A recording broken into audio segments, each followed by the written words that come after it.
PlayStation banned my account after someone fraudulently spent $500 from my credit card, so I got Sony to fly me to California. By user Paltry88. So this all took place a little over 5 years ago. I had a PlayStation account and S4, but I didn't have two set up. Whoops. Anyway, one morning I woke up to $500 in charges to the PlayStation network on my credit card for that account. I ended up contacting PlayStation support to explain the situation, and then they proceeded to try and gaslight me by saying that I must have legitimately purchased what was a slew of 3 games. I never owned a three games. I never owned a S3, and that I must have shared my password with whoever did the purchasing. Turns out the purchase was from Brazil.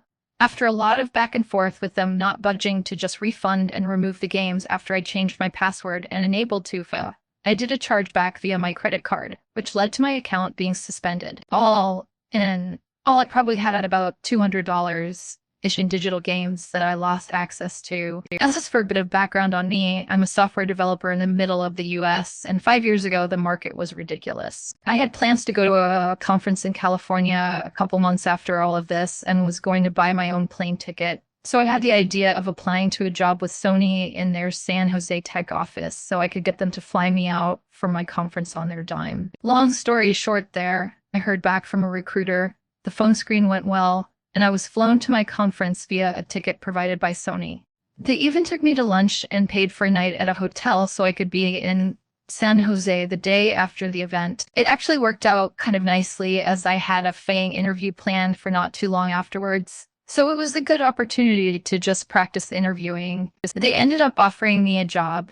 Pay was a lot lower than what I was making in Denver, despite it being a San Jose-based role, which I turned down, and I'd say I ended up at a net positive of I let my flatmates shit themselves, which ultimately led to their eviction. By users SpeedPhoneHinged, this was around 15 years ago. I had a flatmate, let's call her Julie, who was always crying poor and never paid bills on time, etc. She then announces she's headed to Bali for a week. I said, before you go, are you going to give me the money you owe me for her part of our utility bills?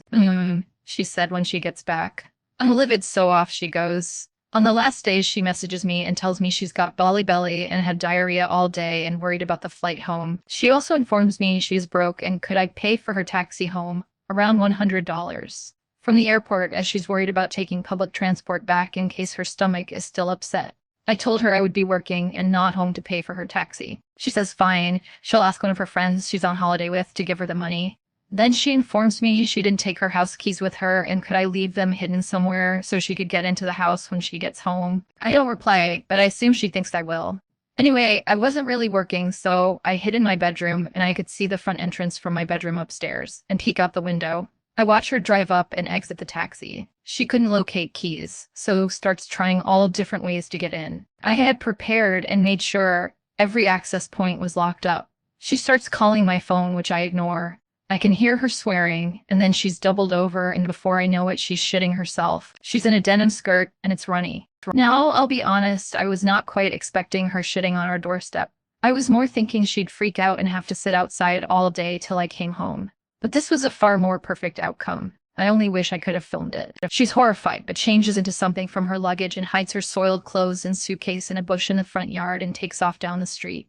I take that opportunity to leave the house, and on my way out, whilst gagging, I placed her soiled clothes inside her suitcase. A few years later, I finally call her back, pretending to be on my lunch break, and she's screaming down the phone, blaming me for not leaving out her keys, and that she's been sitting outside for hours and begging me to come home to let her in. I said, sorry, I have to still finish work and have plans this evening, and she'd have to either call a locksmith or wait till I get home. She said I can taxi over my keys to her, which I refuse. She hangs up, and then I treat myself to 2X movies at the cinema and a nice dinner. I get home later that evening, and she's broken a window to get in. The next morning, I contact the landlord and tell them what she did. As we paid rent individually, and they always had issues with her late rent, they said they would look at evicting her, as they'd had enough too. She doesn't speak to me at all, and a few weeks later, I'm informed via the landlord she's moving out. We never speak again. I'm pretty sure she tells the story as me being a psycho flatmate, which I'm happy to wear that badge proudly. Update: Grumpy File gets more mugs than he can handle. By user PickleCarrot19. Back in December, I, 33, posted about how my file berated my husband, 34, and me for being wasteful when he found out we were getting rid of an excessive amount of coffee mugs from our home. We originally planned on donating the mugs, but since Phil was greatly offended by us getting rid of them, he thought we were throwing them away, even though we never even said that. We decided to gift him all 17 mugs for Christmas. He was not pleased. It's been about 4 months since this incident. Grumpy Phil eventually stopped trying to get us to take the mugs back and just accepted his new collection. My husband's family is rather large, and we've celebrated a few birthdays these past few months. Phil has decided to include a coffee mug in people's presents. My husband and I each got one back on our birthdays. My little niece got one for her 4th birthday, and he even sent one to his ex-wife, Mile, for her birthday. It's become a running joke now that everyone will receive a mug, and every mug will continue to be regifted. Phil's birthday is in June, so all of us plan on wrapping up the mugs we've been regifted and giving them back to Phil. Phil is still as grumpy as ever, but at least he turned this petty revenge into a funny family joke. Linked to original. The Deps. Have you read it? Calmer Petty Revenge. 55 Zuvdovs. I finally put my foot down for my spoiled sister's bad behavior and stood up to my parents. By user Mopedmister. This story is at least a decade old, but it's still one of my most satisfying petty revenge stories. When I, then 19, was home for the summer from college, my sister, then 17, was reveling in being the only child in the house. My sister is the baby of the family and acts like it. We generally get along, but she could occasionally be a spoiled brat. I'm the opposite of my sister. For most of my childhood, I was a bit of a doormat. Classic middle child, very well behaved and under the radar. I didn't fight back much, did as I was told, and generally behaved. The biggest shakeup I brought to the family was when I came out as gay at 17. No one was really bothered by it, and my family is generally pretty supportive. Still, it was a difficult thing to process, and I'm glad I got to the point I have today. This is relevant to the story. Now, at the time, I was a much better and more responsible driver than my sister, and as a condition for staying at home for the summer rent, my parents would occasionally ask me to drive my sister to and from places they didn't want her driving, usually longer distances or on the highway. For the most part, I did not mind. I love my sister, and we generally get along very well. But like I said, she can occasionally be a real brat and has trouble when things don't go her way. One night, my sister had gotten tickets to attend a concert with the boys she liked. As my aunt and uncle were in town and my parents wanted to spend the afternoon having a few glasses of wine out on the patio, they asked if I would be okay driving my sister to the concert that evening. I accepted and figured that was that. My sister and cousins decided they wanted to look at some new outfits and asked me to drive with them to the mall. Being the good brother cousin I was, I piled them into my car and took them to the mall. All was well until my sister decided I was getting on her nerves over something and we got into an argument. Wasn't a big deal until my sister, visibly annoyed, rolled her eyes and said, "You don't have to be such a faggot about it." I saw red.